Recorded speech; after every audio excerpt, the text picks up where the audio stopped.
So we'll move on now to our next session, which is remembering Ian Jarvie. So as you all may have heard, Ian Jarvie passed away 2.5 weeks ago on Tuesday, May 16th. He was 85 years old when he passed, and he was one of the very important students and research assistants of Karl Popper. So here is a picture of some of Popper's research assistants.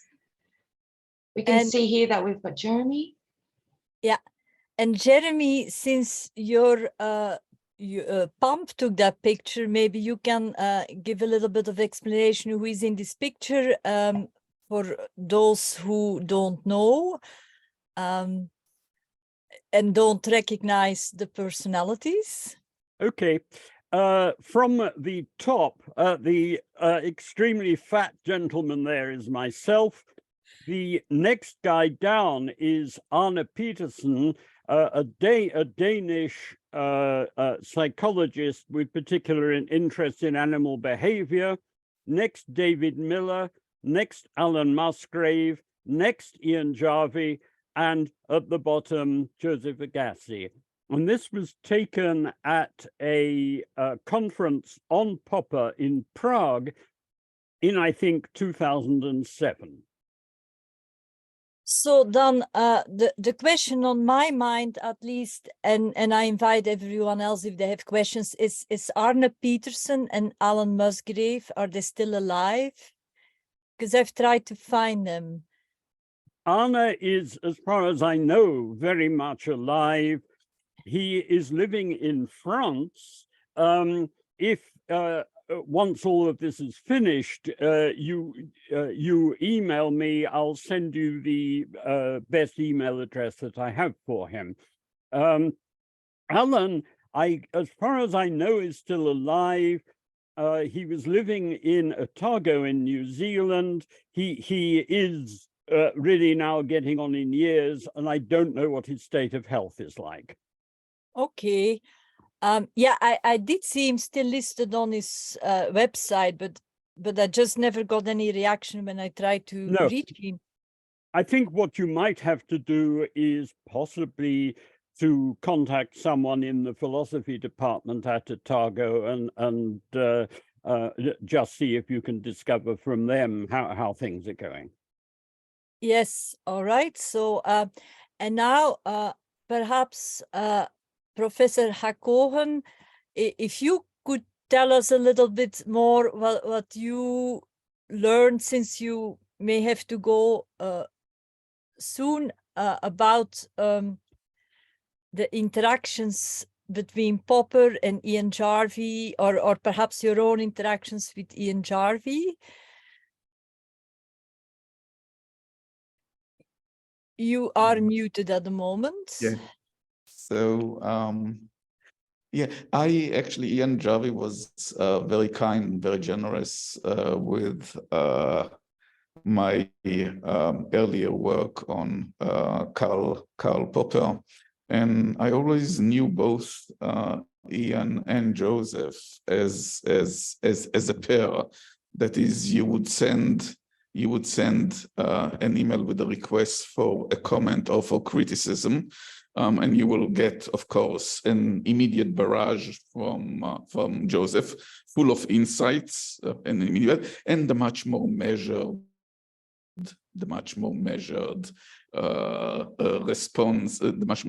response from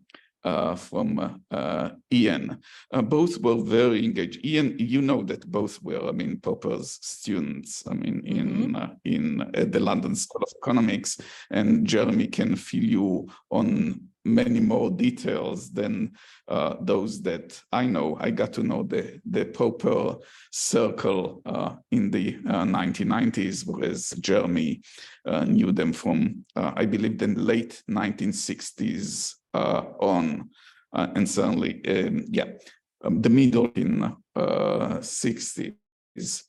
And Ian was always so generous and so supportive his perspective on the open society and on Popper was, of course, one of a great admirer of Popper's work. The open society, he said, changed his life and the way he viewed the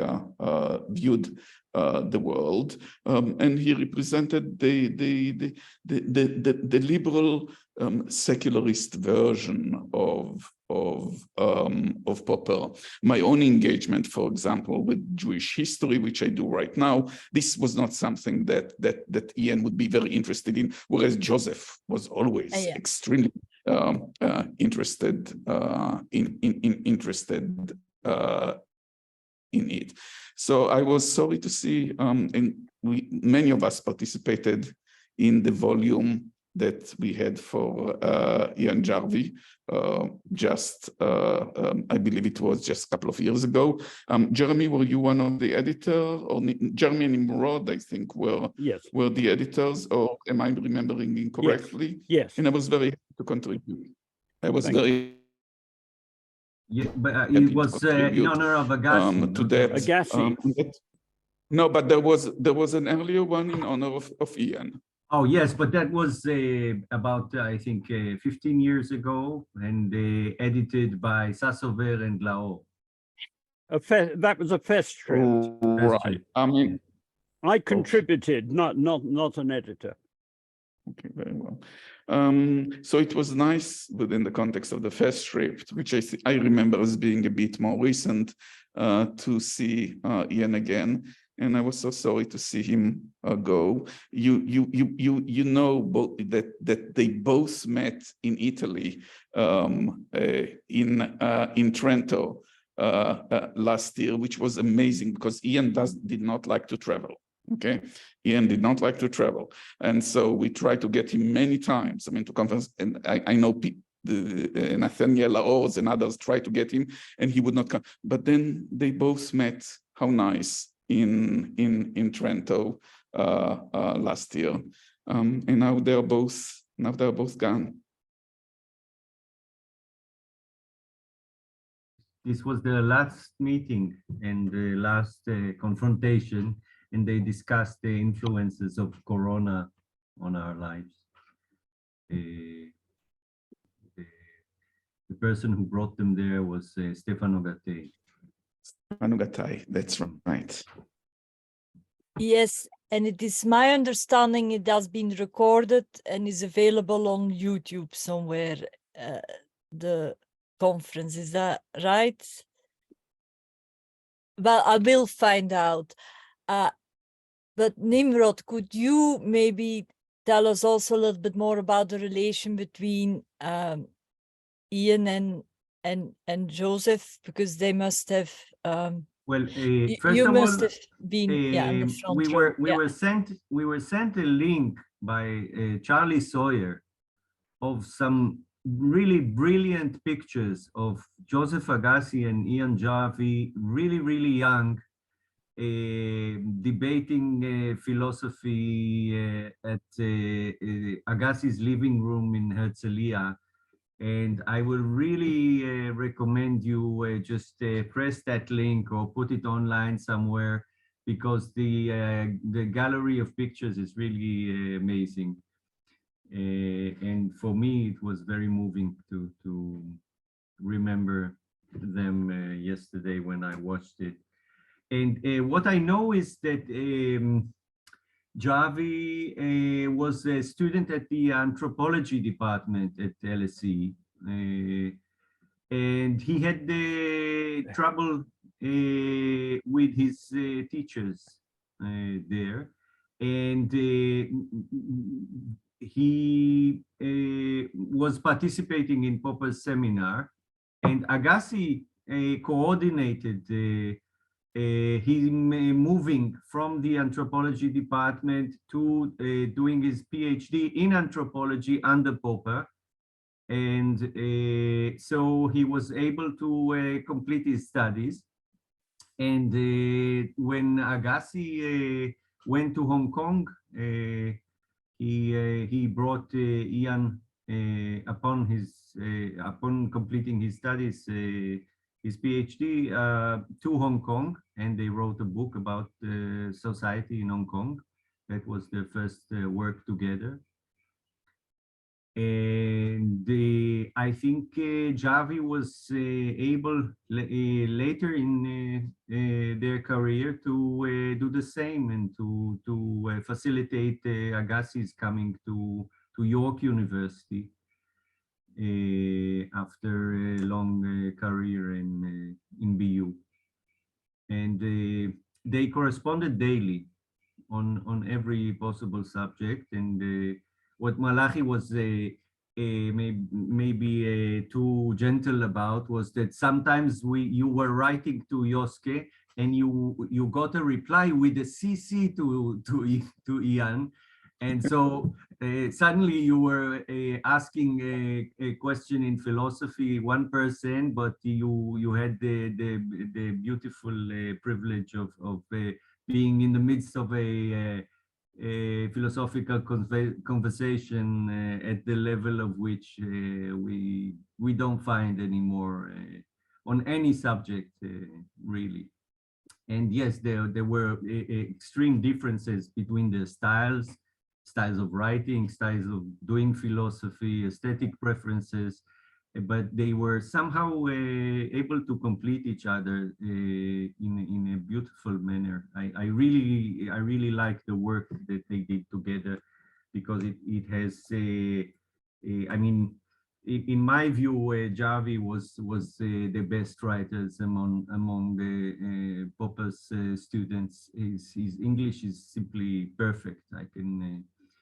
And his sense of temperance and elegance is really remarkable. And of course, Yosuke's originality was a key force in their dialogue. So and their work was able to somehow express both of these virtues superbly. Yeah, I was asked by Margareta if I could say something, and I wonder if I could just, for those people who don't know anything about Ian, just offer a very quick overview of the sort of stuff that he was doing. He was a really productive scholar and a key figure in the development of critical rationalism. At the same time, he was a very modest man and didn't wish to be the center of attention, so that when Nimrod and I were proposing that there should be a symposium on his work and whether he'd like to participate, he really didn't feel that it would be appropriate. However, while not wishing to have people praise you seems to me both understandable and these days itself really praiseworthy, a key theme in critical rationalism is the importance of intersubjective critical appraisal. And as a result, I think we should overcome Ian's own reluctance to have his work as a focus of attention. However, I'm in many ways a poor choice to talk about him, just in the sense that while I'm appreciative of his work, I didn't know him well and really know of him in purely academic contexts. Thus, while people who were students or friends of his paid testimony to the feedback they got from him and to his sense of humor, this really isn't something that I experienced. In addition, a major interest of his was the sociology and the aesthetics of the cinema. But this is, I fear, an area about which I'm totally ignorant, both in itself and in terms of his own work. What I will say is this: he seems to me to have played a key role in several different fields. His initial training, as was being mentioned, was in anthropology, but he then wrote his PhD under Popper's supervision, on which was based his book, The Revolution in Anthropology. This is a much neglected book. It's important not just as a critical study in anthropology, where he offered important ideas about how we should understand cargo cults, but also, it seemed to me, it's really important, but almost totally neglected as a detailed critical discussion of Popper's ideas about the methodology of social science in the context of concrete issues in the social sciences. He wrote several books and many papers in which he took these issues further. Indeed, one important theme in this context was his work with Agassiz on the rationality of magic and related papers. This seems to me an interesting, although I think in the end rather controversial approach, in which he took on some important figures and shibboleths in anthropology.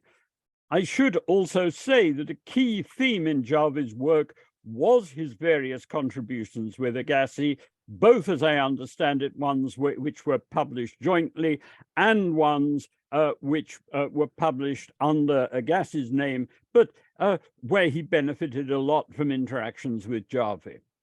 Second, there are Jarvie's interesting attempts to offer a partly sociological interpretation of Popper's philosophy of science. This again, I think, has been badly neglected.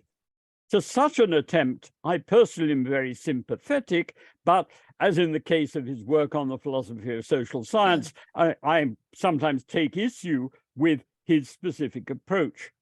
A problem that this highlights, however, is that we seem to me to lack badly a forum for critical exchanges about critical rationalism. One might say, but didn't philosophy of the social sciences under Ian's editorship play such a role?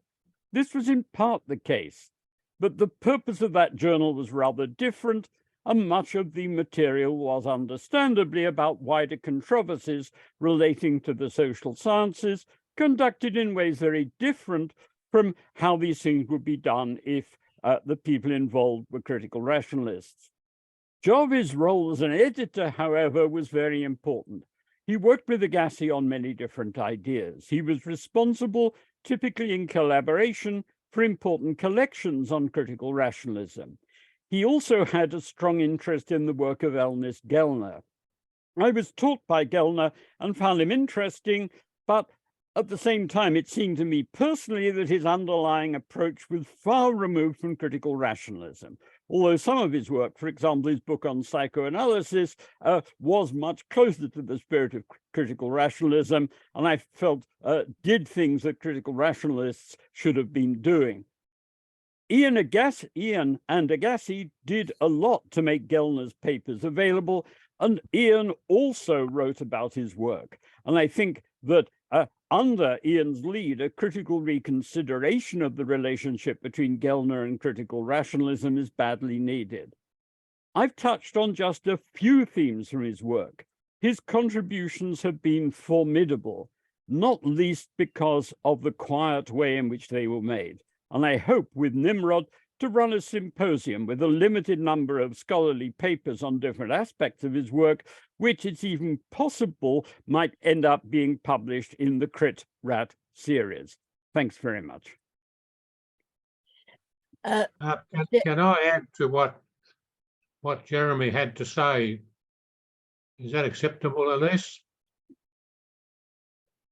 Yes, of course. Yes, it's completely open.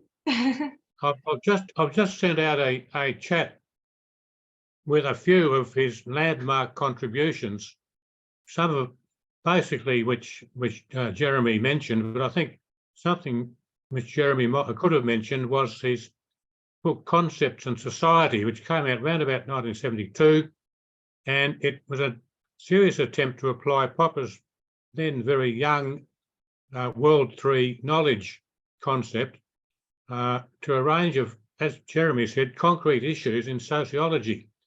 Now, that could have been a start of a whole program in the social sciences, but it died like various other things do in Popper circles. But anyway, it was a wonderful effort, and it deserves to be better known, like most of his books. The other thing which I think was monumental was his book on the social or institutional turn in Popper's philosophy. There are so many aspects of that, which I won't run through. The cinema was interesting. The editorship of the philosophy of social sciences, very important. But what struck me, I think, was particularly his attempt to get the World 3 idea off the ground and the institutional turn. And the institutional turn was the theme of my contribution to his Festschrift a couple of years ago. Now, finally, to stop with an anecdote about Ernst Gellner, as a possibly undergraduate student, he was a president of something like the Liberal Club, and they invited either Popper or Hayek to be a guest speaker. And this young fellow found himself at dinner with Popper and Hayek and others. And he got talking to Popper, and Popper said, "You probably ought to read my book, The Open Society and Its Enemies, but you should read it critically." So a few weeks later, he got something like 50 pages of highly critical comments on his book from essentially an undergraduate. And that's Ernst Gellner for you.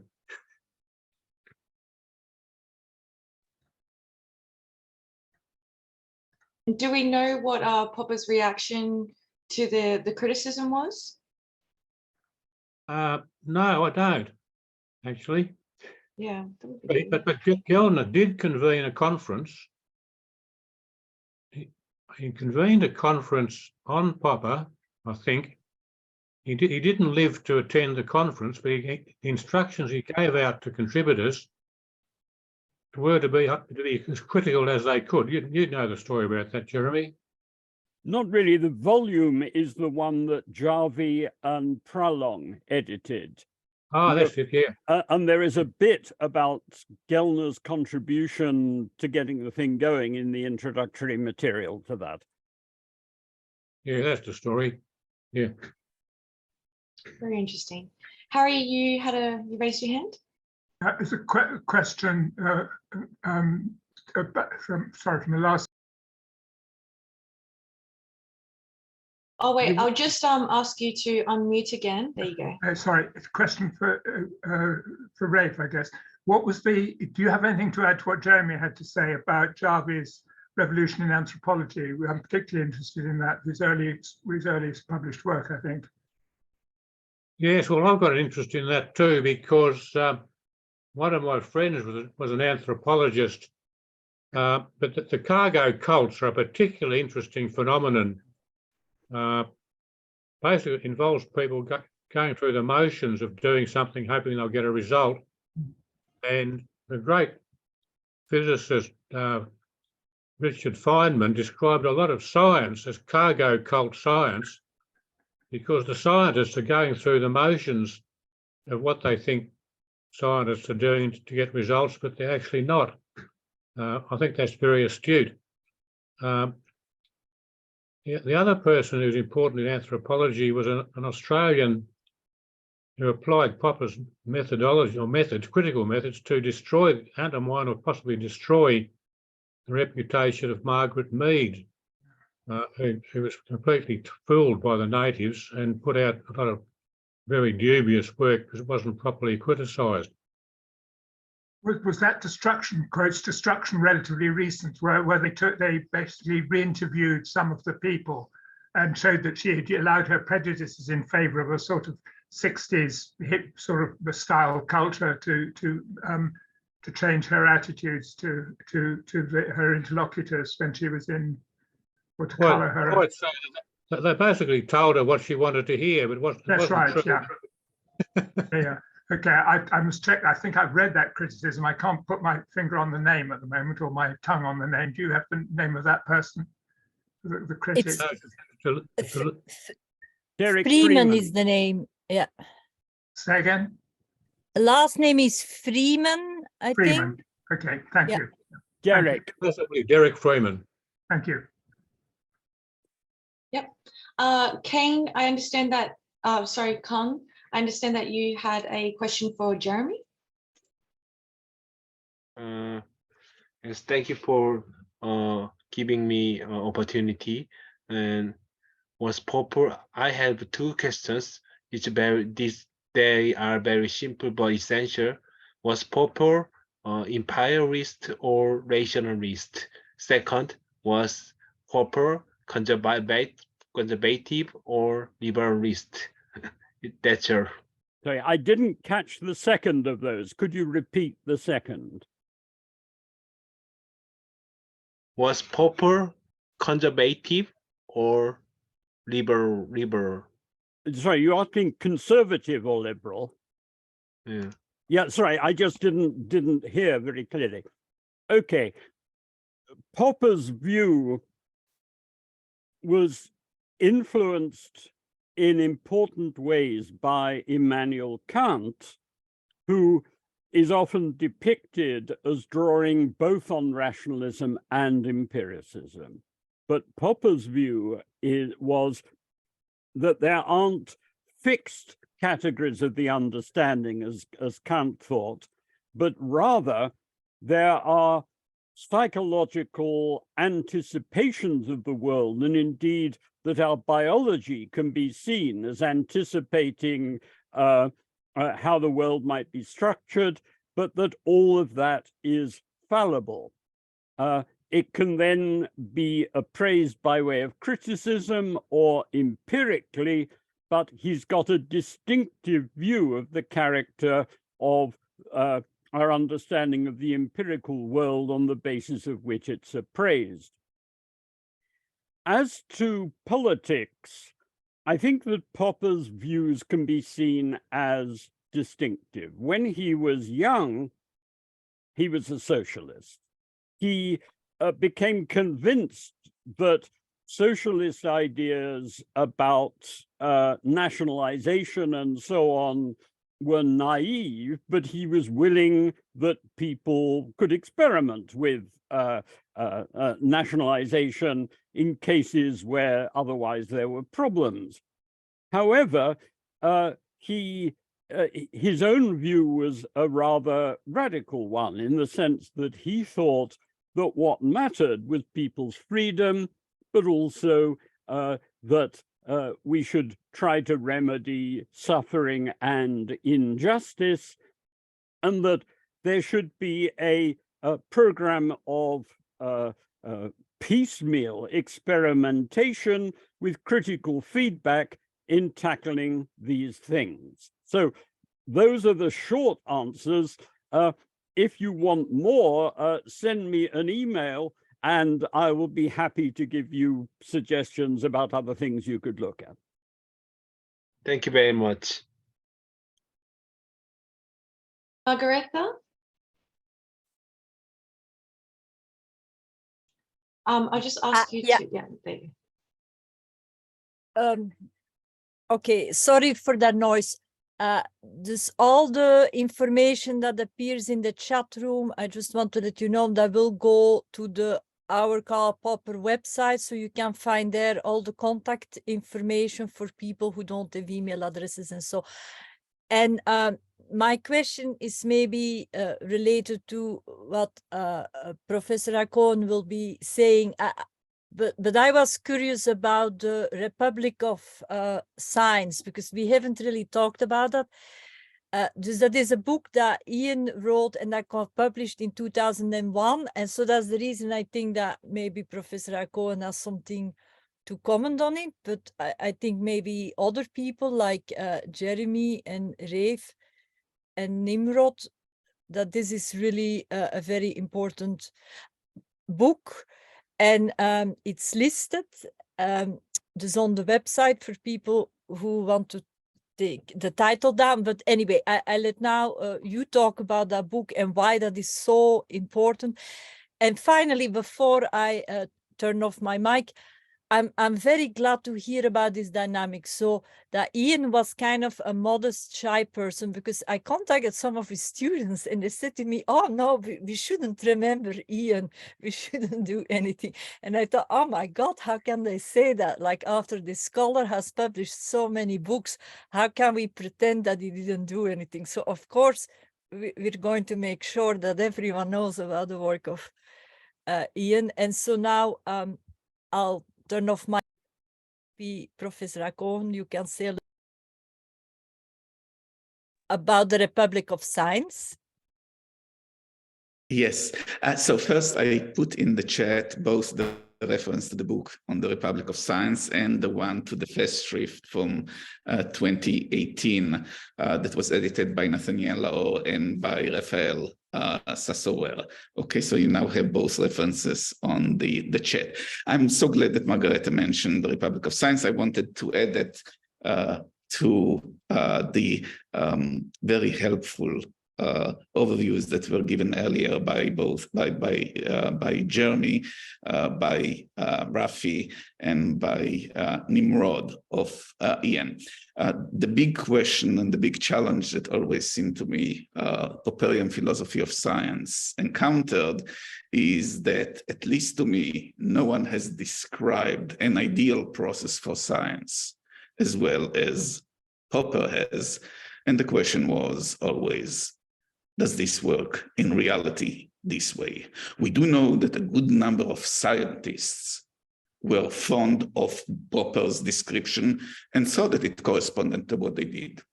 But throughout my career, challenges have emerged from science studies indicating that this is simply not the way science works, that ideal process of conjectures and refutations. And so what is needed in order to vindicate the possibilities of a Popperian philosophy of science is a form of sociology about which Popper was rather reluctant. Remember, Popper thought that the move from epistemology to sociology in order to resolve the epistemological question is a bad move, right? What Ian did is Ian went and showed how in Popper's own work, in Logik der Forschung, in the logic of scientific discovery, there are already the rudiments of a sociology of science that is of a description, a sociological description, the way in which intersubjective criticism work, and of the social institutions that are required for this type of intersubjectivity to work. To me, this was an opening. I was not as persuaded as Ian was that sociology was fully developed in Popper, but it certainly represented to me the direction in which Popperian scholars should move. And Ian was the pioneer here.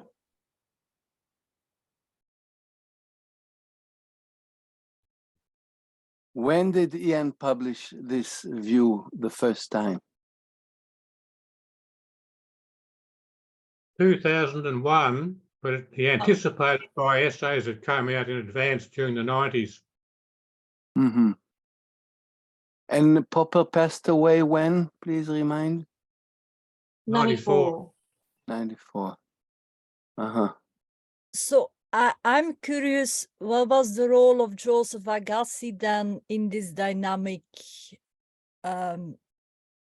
with Ian, in terms of, was he like the sounding board that that pushed back, or was he just kind of encouraging and intrigued? Or could Nimrod or Jeremy comment on that? I think the first step goes to Gellner and their interest in Gellner, because Gellner put I mean, anyone coming from sociology cannot deny that institutions are something more real than an individualist would allow, let's say. So, and their respect for Gellner was that he made this clear in his criticism of Watkins, I think. And this is what brought them to study his work and to publish his papers. They are the editors of Gellner's papers. And what Jarvie stressed and Malachi explained so beautifully, I think, is that both Popper and Kuhn also were advancing a sociology of science against their will. Because once you say criticism depends on institutions that encourage it and make it difficult to be defensive. It's not that scientists are not defensive or dogmatic or that they don't have paradigms. Yes, they do. But in science, admitting your errors openly is appreciated and correcting them is respected. And so without those institutions, you would not have the mark of science, which is openness to criticism. And this is, I think, the main theme of Jarvie's book.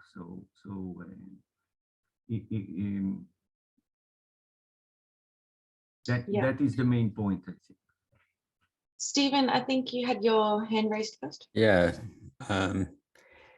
Yeah, I just, before we wind up, I did want to say some more personal things about Ian that ought to be brought out, that he was really a lived Popperian. When he edited Philosophy of Social Science and solicited book reviews and so forth, it was always to get a controversy. He wanted to see criticism and refutation. That was the way he edited the journal, and that's what he wanted to have happen. He was absolutely opposed to orthodoxies and uncritically accepted orthodoxies. And that journal then became a opportunity for people to say things that they couldn't say elsewhere. And for all of those years that he invested in that journal, it was a location where open discussion could happen. And he put in a tremendous amount of work into that journal. He loved editing. He cleaned up people's prose. He encouraged discussion, and it's a real legacy that the original 4 people that started it all fell away at various points for age or health or death, and he was the survivor and carried it on his back. And it's a very demanding thing to do. It's really a tremendous legacy that hopefully will be preserved in the future. And his student Ki Yoshida is the currently running the journal and has the same kind, has really the Jarvie ethic as well, which he got from being Jarvie's assistant at York. So, and I want to also add, as people have mentioned, his great sense of humor. We had him for a visit to talk about film once, and he talked about Woody Allen, the humor of Woody Allen. And so, and we had also a colleague of mine who was a student of Agassi, and who we were sitting at dinner, and he was talking about his relation to Agassi and how generous Agassi was to him and how kind and so on and so forth. And when he left, Ian said, "No one talks about Agassi that way." It was definitely a quirk of this guy's personality, but nevertheless had a positive experience, and went on to write on philosophy of archaeology, through his relation with Colin Renfrew, who was a Popperian himself. So there's so many extensions of these ideas that were enabled by Ian and by Agassi, that it's important to focus on the philosophy, but it's also important to see how much impact they had on everything that was going on around them at the time, and how much positive impact, because the need to struggle against the concretized orthodoxies is a permanent problem of academic life. And Ian was a sort of a crusader against it. So I'll quit with that, but there are many instances I can give of his both critical capacity, but also generosity and support of other people. And I've always thought of him as one of the angels that has, helped me through life, that at crucial moments was able to do something useful for me, and very generously. He really supported people, and that's an important legacy. So thanks. I would also add that his remarkable, really remarkable ability as an editor, he learned from John Wisdom. And I think one of his conditions to establishing a philosophy of the social sciences was that Wisdom will work with him. Wisdom was the first editor of BJPS. And if I'm not mistaken, Jarvie was working and learning the craft under him at the BJPS. And that Wisdom is another very interesting and deep thinker in the broader family of critical rationalism that Ian was able to bring to York at the end of his career.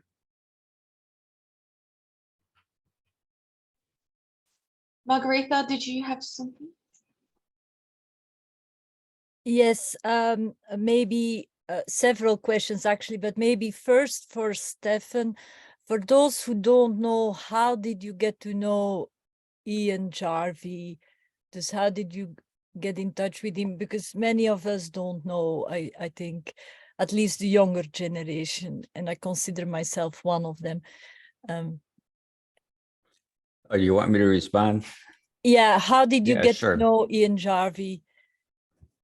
Well, that's sort of interesting, because I was working in philosophy of science. I had read a lot of Popper. I used Popperian ideas on probability and so on and so forth, but wasn't connected to wasn't taught by anybody who was a critical rationalist.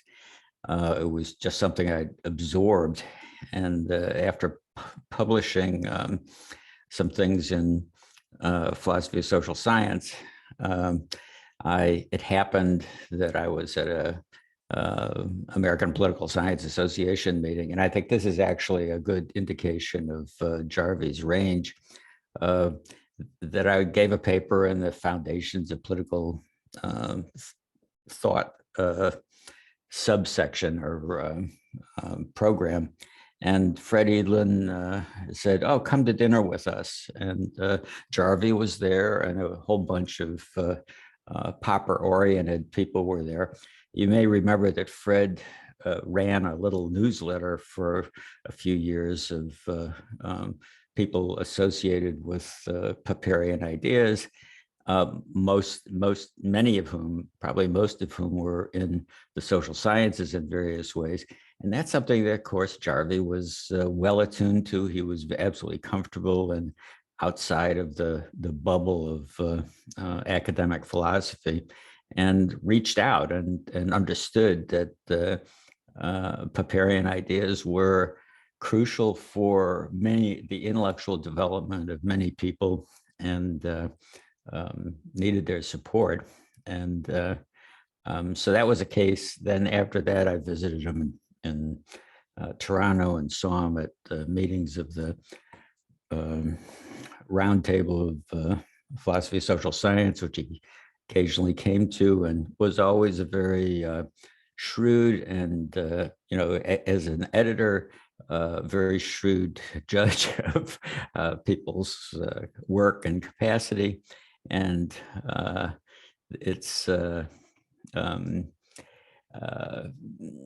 and he was sort of silently there, supporting people.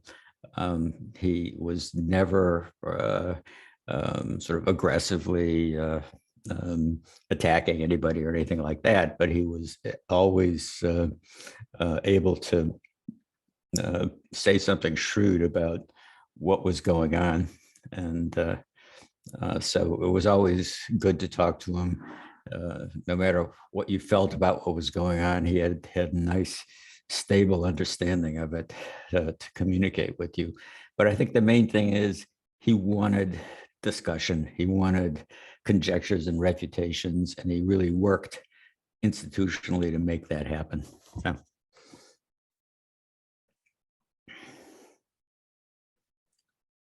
So I have perhaps another question for who can answer it, like Nimrod or Jeremy, now that Professor Hakoven is gone.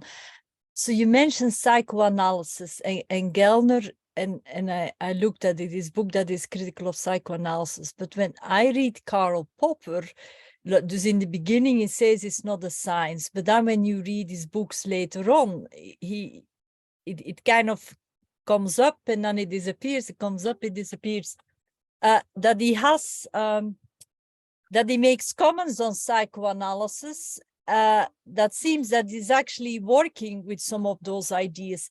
And so I was curious what your view was then on, I apologize for that noise, the interaction between Ian Gellner, Ian Jarvie, and Stefan, maybe you can enlighten, and psychoanalysis, like, so were they all going to be consistently against it, or were they actually willing to say that there is some interesting ideas here?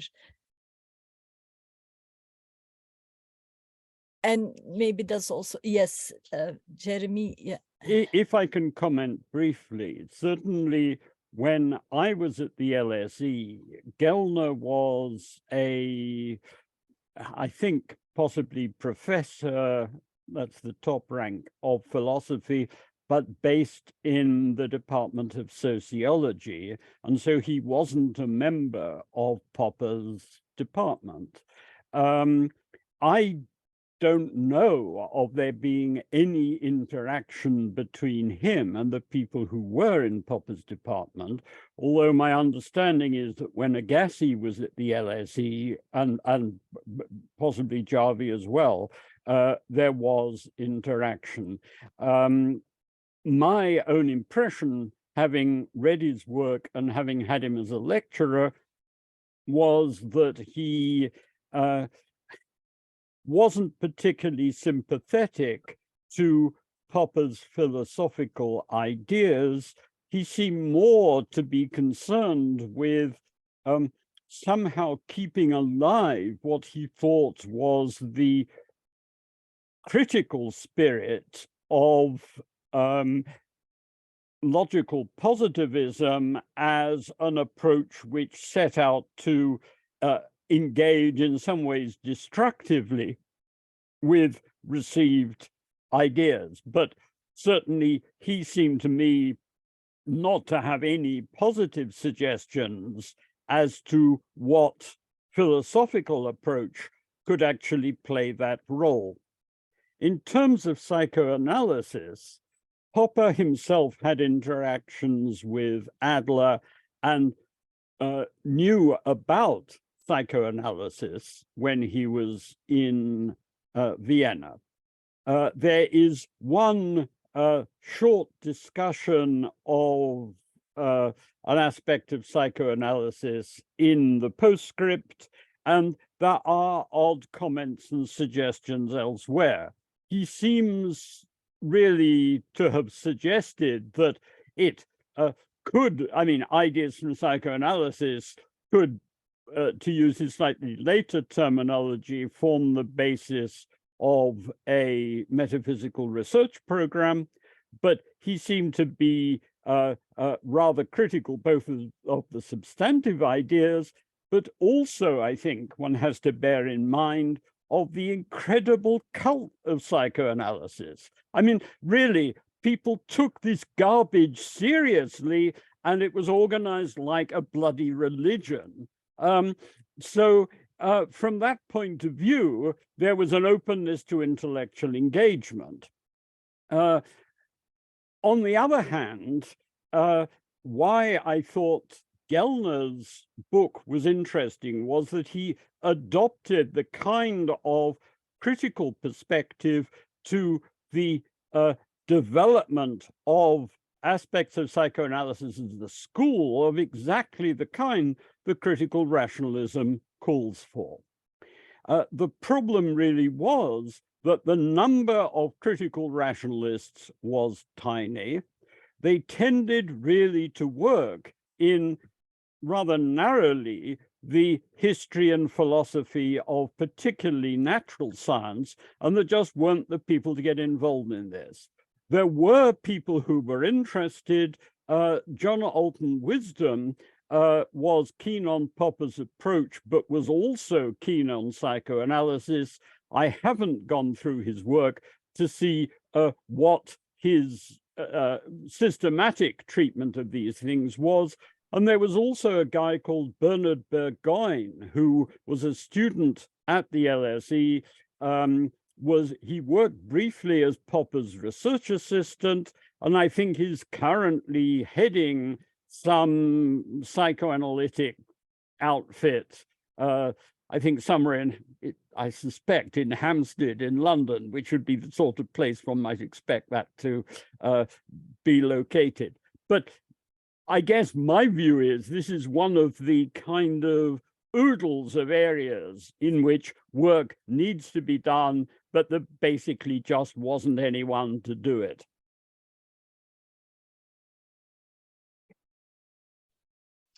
Thank you. All right, Jeremy, since you used the word garbage, psychoanalysis, it talks about repression, and that's exactly Popper is all about, that we need to overcome dogmatism and understand it. So in that way, I thought there is somewhere a connection, but you're totally right. Some psychoanalysis turn it in a cult, but it's not everyone. So I just... But what one needs is the articulation, critical appraisal, and testability of the theory, whereas the way in which it was set up systematically avoided doing that and avoided confronting critics in a serious way. But just think of how many people's lives were ruined by this cult, and think also of the vast amounts of money that was extracted from the gullible, and think also of the horrific impact that this uncritical mythology has had on literature, on art, on all kinds of things. I mean, there may indeed be interesting ideas there, but how it was developed is just about the antithesis of this. And I mean, it's one of the few things where people, for the most part, still get kind of treated a little bit like the way in which in the 19th century, people would have been thrown out of the room as a blasphemer if they actually express skepticism about it. Yeah, I believe it's also in Conjectures and Reputations, chapter 1, Science, Conjectures and Reputations, where Popper goes into a bit more about the pseudoscientific character of psychoanalysis. So if anyone's interested to read more about that. Yes, but Elise, since you bring up that book, that's the same book in which he has a paper that says actually psychoanalysis is right. But the terminology, people can disagree. He says it describes the thinking of primitives and little children. And I would say maybe also of adults, but may I just defer this topic down to another time, because Alex Naraniecki is here now. Yep. And we were hoping. Yeah, Elise, I'll give it back to you. I was just going to just have a couple closing comments for Ian Jarvie. So we'll be discussing a little bit more about him and why his work was so important in the next meet and greet, which will be the second week of January 2024. We're also going to be creating a dedicated page for him on the karlpopper.net website, where it can be available to anyone who wants to have more of a deep dive into his work. And if anyone does want to continue with the discussion of remembering Ian Jarvie, you're more than welcome to jump into the breakout room that we have, which is more on Ian Jarvie. But now we are going to be moving on to Alex Naranyaki.